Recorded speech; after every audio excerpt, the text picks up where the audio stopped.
Hey dudes and dudettes, I am back and I am doing this video as a viewer request. I was originally not going to do this video. Everybody always does this video and I was gonna I was just not. It's kind of late in the year for a my favorites of 2019 video, you know? But it's been requested and you know, basically people have been saying, hey, everybody else does this video, why don't you do this video? So okay, here I'm doing this video. This is Doc P's favorite knives of 2019, the previous year. I know everybody else released their version of this video months ago. Like I said, I originally was not going to do it, but only because so many people want to see it. Here it is. Now I will caveat by saying some of these knives are not brand new for 2019, but they are new to me in 2019. So these are knives that arrived to me, first came to me in 2019. So they are my favorite new arrivals to the collection, to the channel in 2019. Some of them were actual new for 2019, but anyway. So I've got 8 knives here in front of you. I kind of went through all my videos, and then looked at everything that fits into that time frame, compared it to what do I actually like to have in my pocket. If I really talked about every knife that I really like, I like so many of them. And people are always asking, what is your favorite knife for this and that? Well, that's the problem. They don't ask for this and that. They're just like, hey, what's the best knife? Hey, what's your favorite knife? And I always have to say, you got to give me parameters. Favorite knife for what purpose? Fixed blade, folder. It's a big depends question. It's like people, who know about my military history say like, hey, what's the best tank? Or what is the best fighter jet? Dude, there's a lot of variables involved. And same thing with knives. There is no one best knife. There might be a best knife in a given scenario, but there is no one best knife. So it was really hard to narrow it down.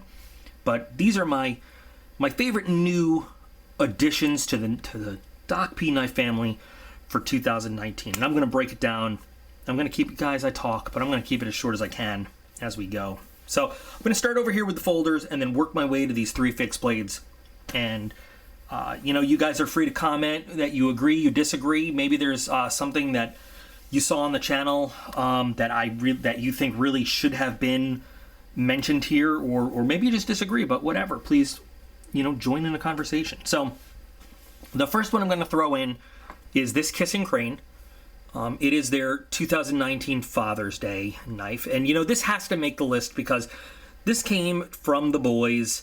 It's not a super valuable knife. It is individually numbered right there. You can't see it's all shiny. But it's Father's Day 2019. It's a collectible trapper. I'm pretty sure it's like 420 steel, or 440A rather, I think. I'm not sure it says. Kissing Crane. I have a lot of Kissing Cranes. I should do a Kissing Crane collection video. But they always have some really cool collectibles. They use real natural materials, real stone, wood, bone, things like that. And it's a cool knife. It's just, and it means something because it's, best dad ever from the boys. My dad is my hero. So this had to make the list. It's not an uber high-end knife. It's probably not going to be worth a whole lot in the future. It's got the standard trapper, sheep's foot type, and clip point with half stops, non-locking blade. But I really like this one because it is. So there is knife number 1. And we'll put that guy. And I'll tell you, Kissing Crane knives, by the way, they're not the most expensive knives out there, but man, these things come out of the package razor sharp. Every time. Obviously, I've not carried this. There are fingerprints just from me fondling it a little bit. But these things, like out of the package, these things will shave, as you can see on my hairy hand. This one's really cool. Next, let's talk about, I guess I'll just go I have them laid out in no specific order, by the way. Just put them down on the desk here. So this is the Kubi KU 219 CF. This is just a really good all-purpose knife. Number one, I love the carbon fiber on it. I like carbon fiber in one of two flavors. I like it super highly finished and polished, or I like it with that like nice raw look like this has. And this has great look. You know, none of that in the middle production kind of look. And of course, this is done. You know, you can see it's machined. It's a production carbon fiber. It's, you know, not hand done or anything, but it just has a great look to it. And it feels good. It feels kind of grippy in your hand. You can still see on the chamfered edges right there, like kind of the, what's the word I'm thinking of? The grain of the carbon fiber. You know, you've got your clip and the blade really nicely dark stone washed along with all of the hardware. The detent on this knife is amazing. It is a ball bearing knife, but it is just, no matter how you want to open it, it is an amazing knife. I did a little bit of work on the edge there, so it's not factory stock, but this thing, I mean, beautiful, gorgeous stonewash finish on the blade. It's a classy looking knife. It really is. It's, I can't remember the exact price. It's not Kubi's cheapest. It's also not their most expensive. N690 steel is a great corrosion resistant steel. It holds an edge really, really well. It's got really nice mechanics. I mean, it's phenomenal. The detent is perfect so that you get a really smooth, crisp action every single time. Liner lock, obviously, with the steel inset to the carbon fiber scales. So it's just, it's really, really nice. There's no real choice for the clip, but the clip is really strong, stays in your pocket. I've carried this several times. I love the shape of the blade. I love everything about this knife. It's a really great knife. Pretty comfortable. Not the most comfortable, but pretty comfortable. It really, I mean, for like a mid-range, lower mid-range price, you're getting a lot of knife for your money. So this is pretty awesome. You know what I'll have to do in the video description? I'll have to put links to each individual review so you can check out the full thing if you want. But this is a great Kubi model. This is, to me, one of their best. Love this knife. Off-grid, I have off-grid reviews of some of their new items I have to do, but to me, one of their all-time greatest products is the Scorpion. Now, this is from their high-end line, so this is a bit of a pricey knife. Titanium with polished carbon fiber inlays, all titanium here. Deep carry clip, ball bearings, S35 VN blade with stone-washed and satin flats. This knife is a real work of art. I got two of them from Off-Grid as kind of pre-production samples to review and look at, and I had no complaints whatsoever about these. They are also perfect detent, super smooth, nice big blade, you know, for EDC or, you know, even, I wouldn't say hard use, but some rugged use. Just great frame lock design, very comfortable, really grips into the hand. Like I said, it is a pricey knife. By the way, clip goes left or right, and there are some aftermarket clips that fit this thing too, which is pretty cool. You just got to go look for them on like eBay and stuff. Great carbon fiber work with this. Like I said, I like them two ways: really refined or really rough. Nothing in the middle.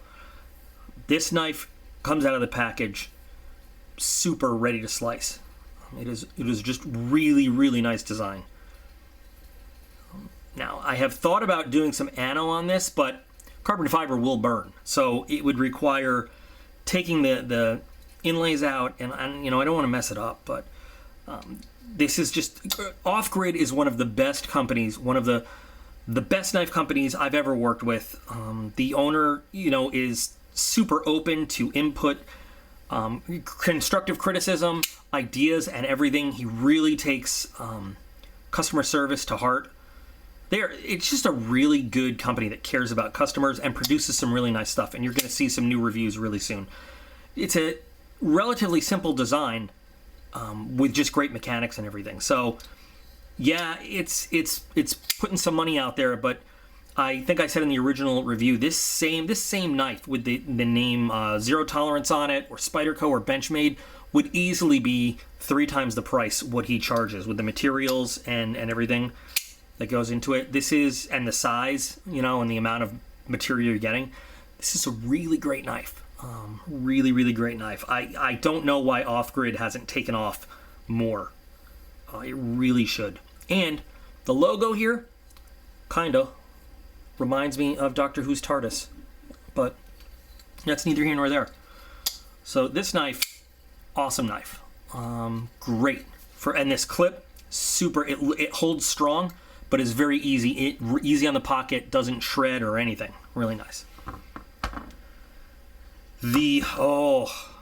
This is kind of the big boy of the group, the Demko AD15 by Cold Steel. So I got the AD10 and the AD15 pretty close to each other. The AD10 is still one of the most comfortable knives I have ever carried in my life, and the AD15 it's very similar to the AD10, but I love the locking system on the AD15. I love the blade on the AD15. You can see this one's been carried and used. This is not a collection queen. This is a user. It's S35VN, stainless steel, G10, machined aluminum for this. I forgot what they actually call this, but this is the spine and the unlocking device.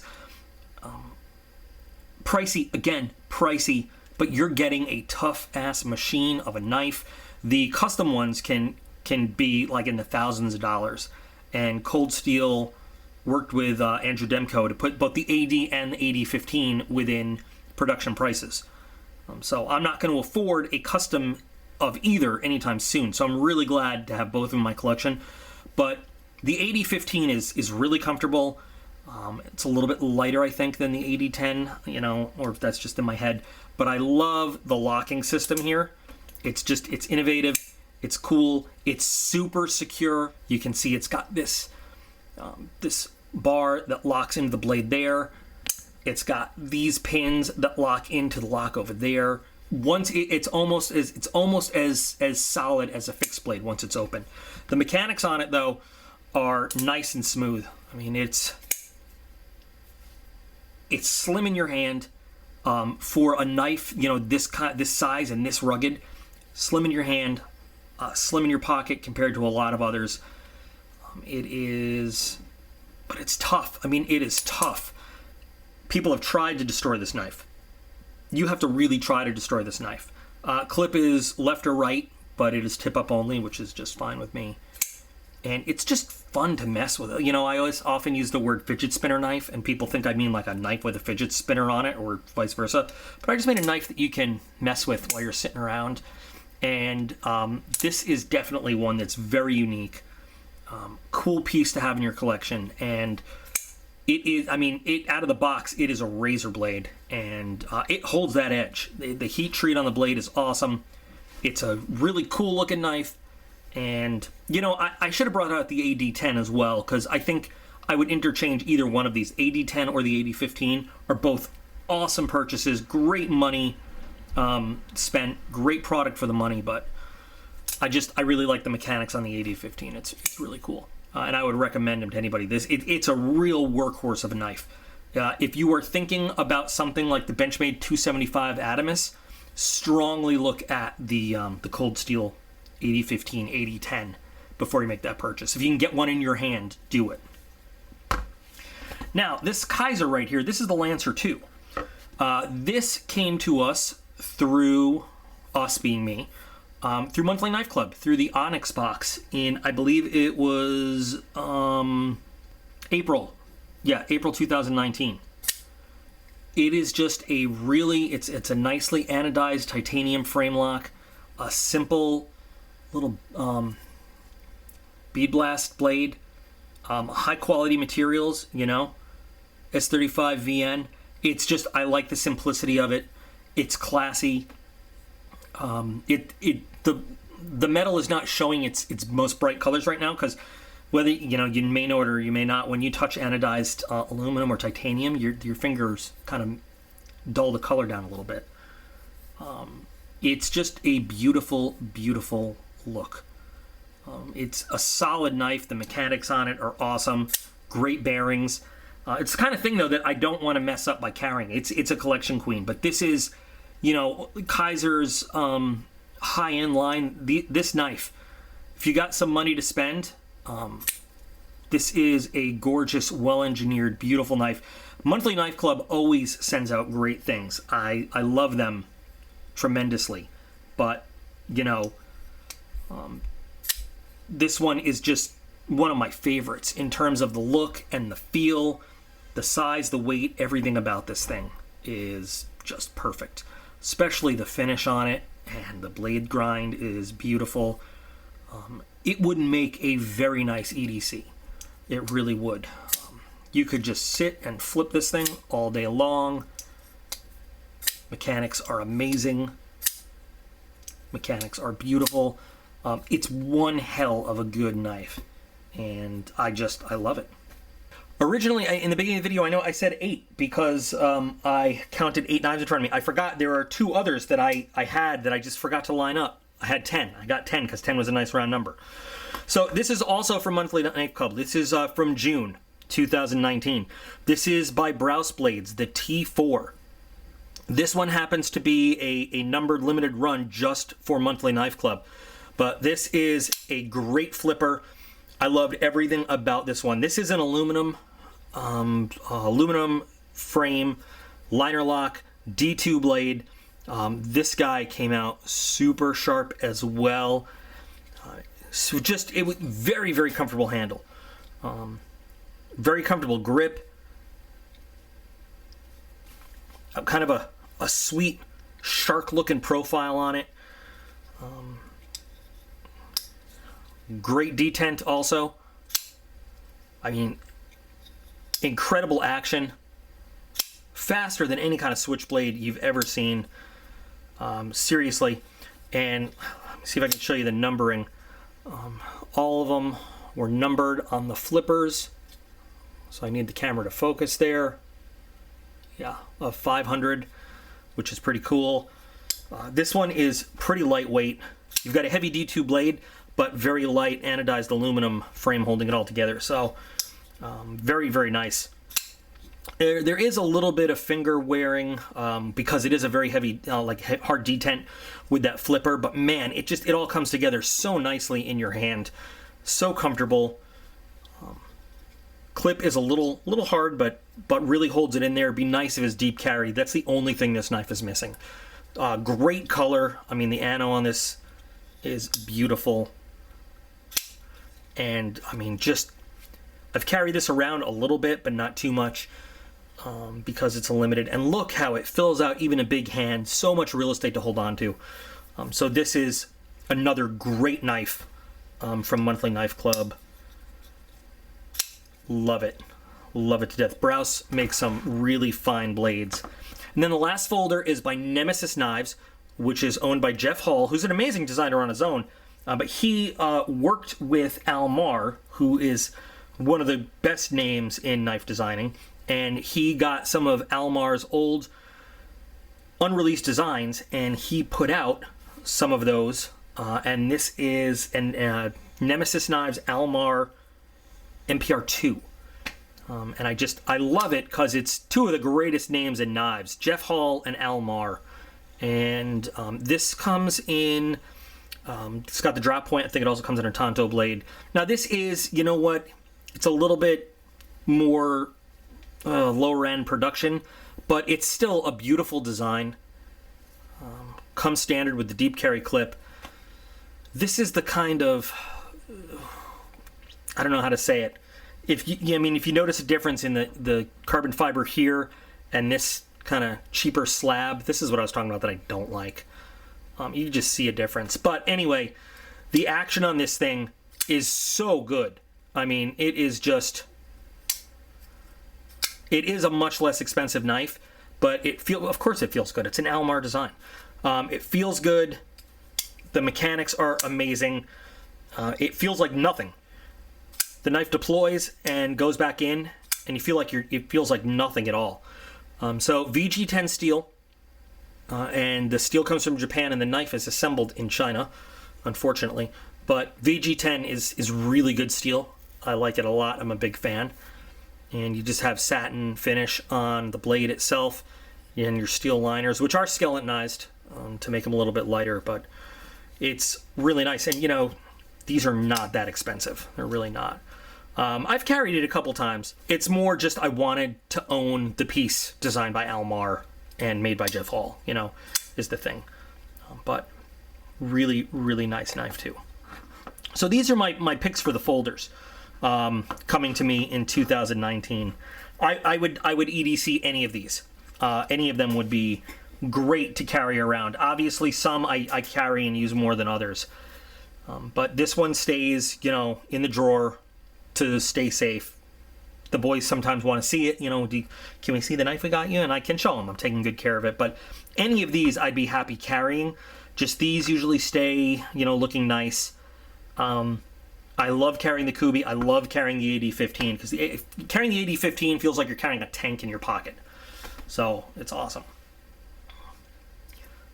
There are two brands that made an appearance in the fixed blade and in the folder category. That is Kubi and Kaiser. So let's look at the first double. So this is the Kubi KU-184. It's a full tank fixed blade.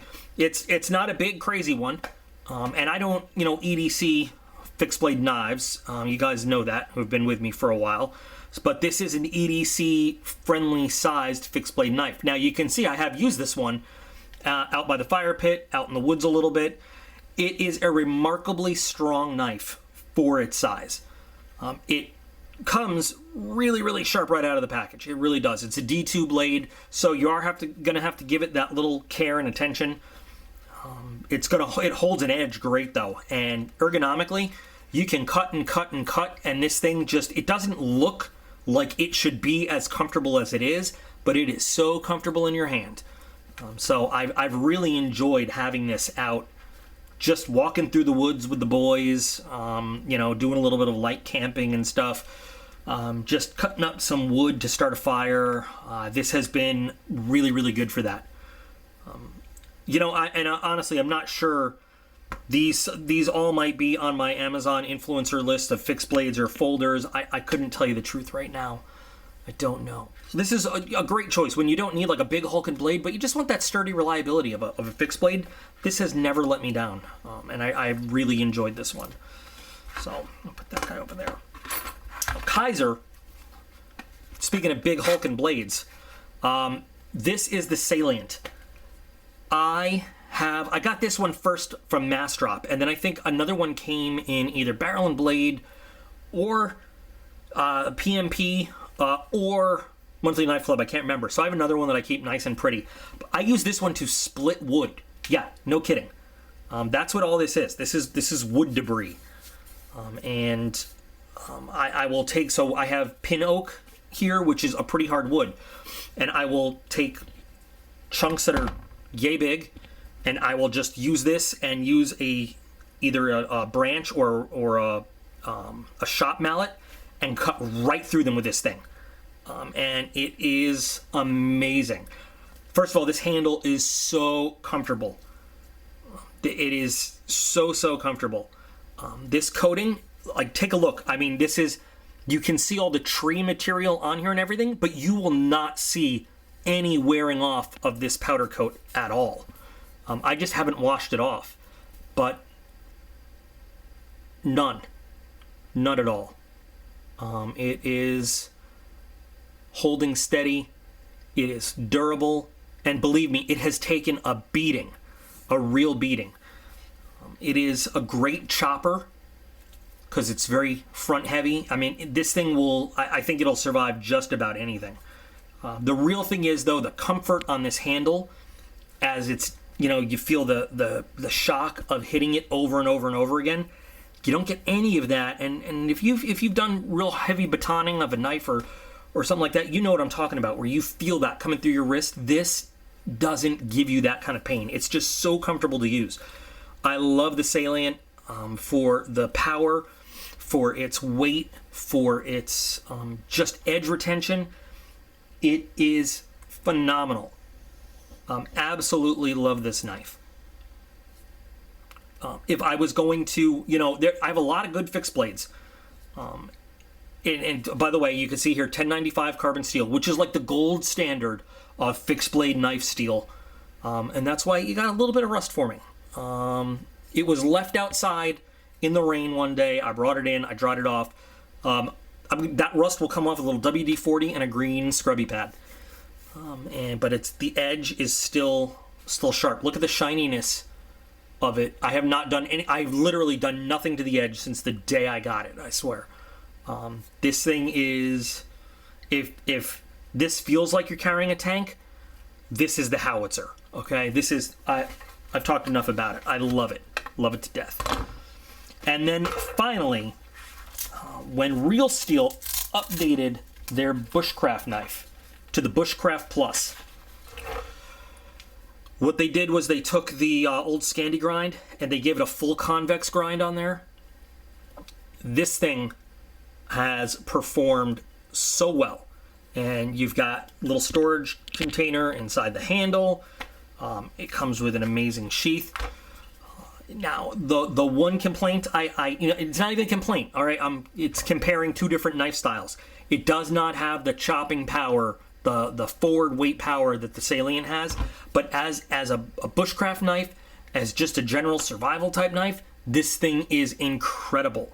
The edge that it comes with, because you've got your full convex grind here, it is the cutting power, the slicing power, even like a light chopping power is unmatched. It is so hard to get a perfect convex grind on a knife, and they have done an amazing job. You've got your 14 C28 Ed stainless steel edge, which is a really good stainless steel.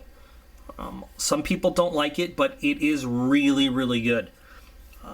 Evenly weighted all throughout. It resists corrosion pretty well. Good edge retention.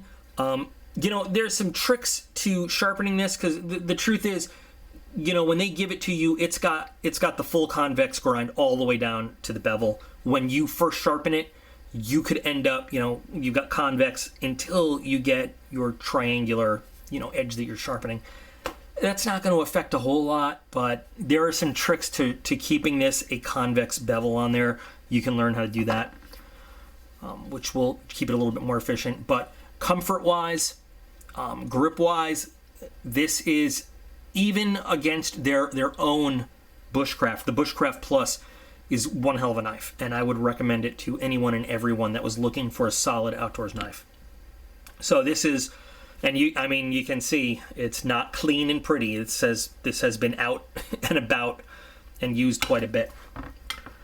So these are my 10 knives from 2019, even though the year is halfway done, and normally this is the kind of video you do in like January or February. But it's been asked for, so I want to present it to you. These are the knives that I if I had to pick from all the new additions that came to me in 2019, these would be the favorites, the most used, the ones that I don't know how to put it into words, but these are my top picks for new additions in 2019.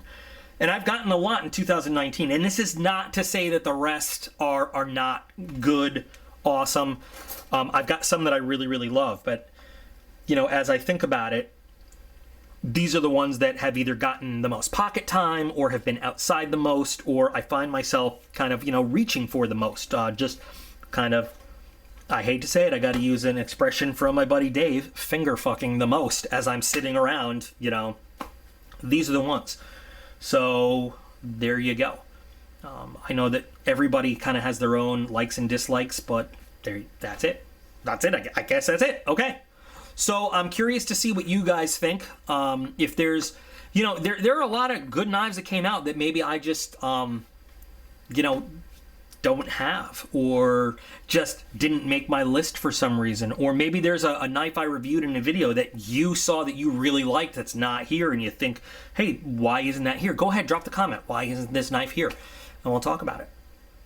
This entire video is driven by requests. So, of course, I will entertain any question or comment or, hey, I was wondering, or whatever you guys have, because this is a video for you guys. Looking forward to your comments on this and your opinions. And please don't ever forget that I appreciate every single one of you. I really do. For real, I really do. This channel wouldn't exist without you guys. You are all absolutely awesome. And I will be back again real soon.